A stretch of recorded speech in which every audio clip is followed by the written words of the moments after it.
국민의당 제15차 최고위원회의 시작합니다.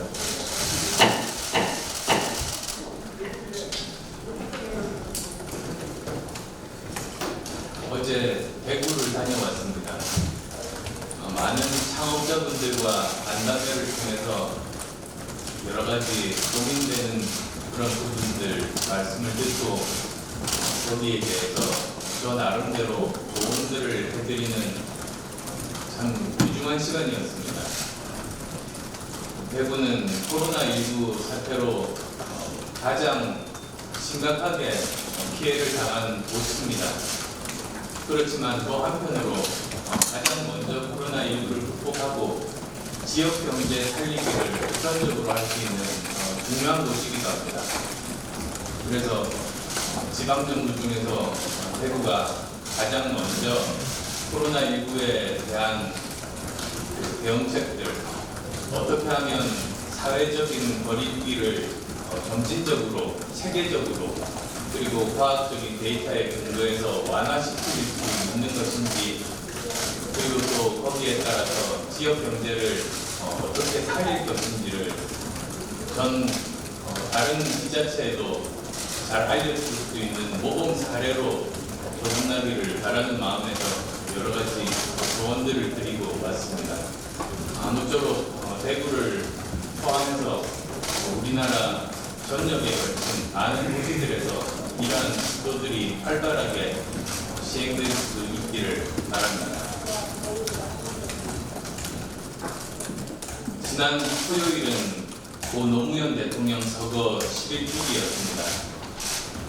이 땅의 변화와 혁신을 위해 몸부림쳤던 고인의 열정과 뜻을 진심으로 추모하며 영년을 기원합니다.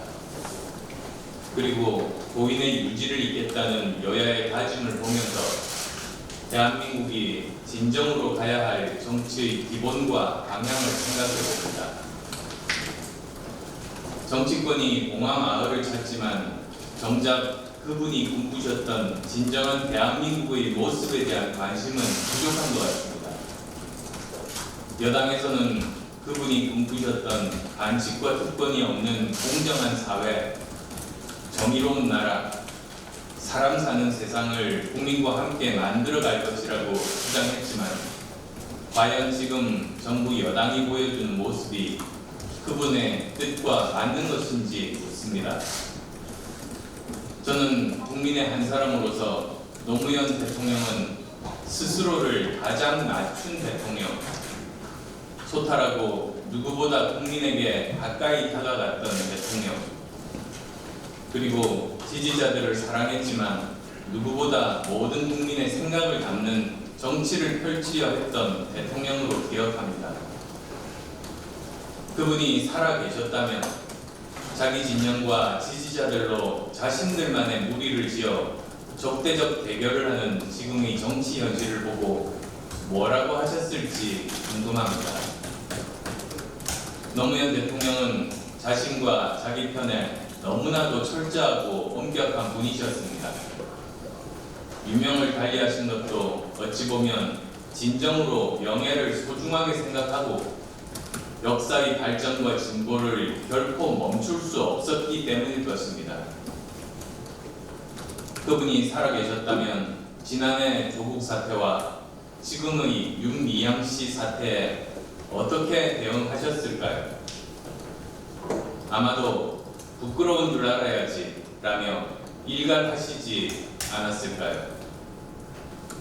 저는 노무현 대통령을 자신의 이념보다 대한민국의 미래를 더 중요시했던 대통령으로 기억합니다. 한미 FTA 추진, 제주 해군기지 건설, 이라크 파병 결정은 정말 본회에 찬 결단이었을 것입니다. 지지자들에게 엄청나게 비난받고 반대파들에게는 의심을 받았지만 역사는 그때 그 결정이 옳았음을 증명하고 있습니다. 노무현 대통령은 누구보다 반영과 통합을 영원했던 대통령이셨습니다. 민주당 간판으로 부산에 계속 출마한 것은 단순히 지역주의 극복 차원을 넘어 서로가 상대를 인정하고 관용의 정신으로 국민 통합을 이루고 싶었던 것으로 이해합니다.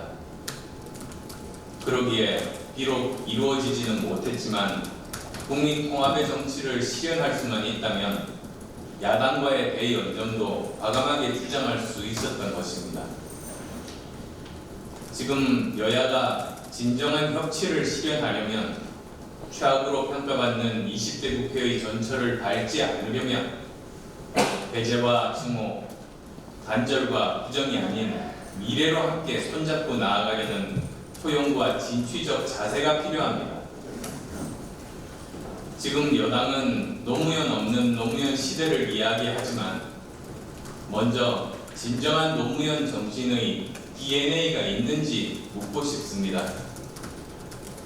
관용과 통합의 정신은 실종되고 남에게는 엄격하지만 스스로에게는 한없이 관대하고 객관적인 진실에는 관심 없고 주관적 정의만을 내세우고 있는 것은 아닌지 돌아보아야 합니다. 최근 여당이 보여주고 있는 태도와 모습은 노무현 대통령께서 강조했던 반칙과 특권 없는 세상과는 너무나 거리가 멉니다. 지금 177석, 사실상 180석의 거대 여당이 보여주고 있는 인식과 태도가 계속된다면 반칙과 특권은 일상화되고 정의와 공정, 공동체의 건강성과 보편적 가치는 무너질 것입니다. 진영에 속한 기득권 세력은 더욱 강화될 것입니다. 순수한 열정으로 대한민국을 바꾸려 했던 노무현 정신의 계승자를 자처한다면 이제 조국에서 벗어나고 윤미향 씨 문제도 조속히 바로잡아야 합니다. 정치 권력을 이용해서 한명숙 전 총리 재판의 실체적 진실을 뒤집으려는 시도를 당장 중단해야 합니다. 노무현 전 대통령의 정치에서 얻는 교훈은 이념과 진영을 뛰어넘는 문제 해결 중심의 합리적이고 실용적인 개혁입니다. 노무현 대통령의 그때 그 결단들은 우리 정치가 어디로 어떻게 가야 하는지를 분명하게 제시해주고 있습니다. 가뜩이나 어려운 국내외 나라 사정이 코로나19로 더 어려워졌습니다. 포스트 코로나19 시대를 맞아 비상한 각오로 정파의 방위 강약을 넘어 국민 모두를 생각하는 국가의 생존 전략을 진정성 있게 생각해야 합니다.